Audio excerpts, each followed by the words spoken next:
The Jackfruit Monkey.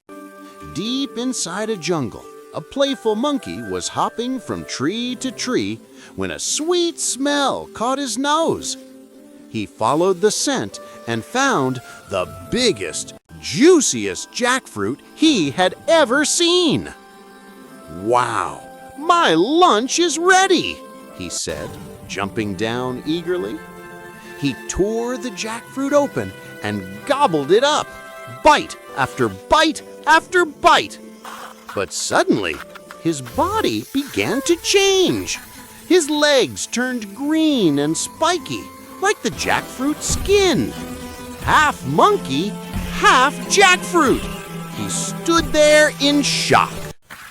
The birds laughed. "Look, the jackfruit monkey!"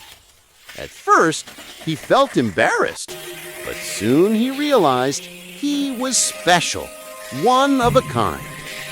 Now the jungle calls him the Jackfoot Monkey King.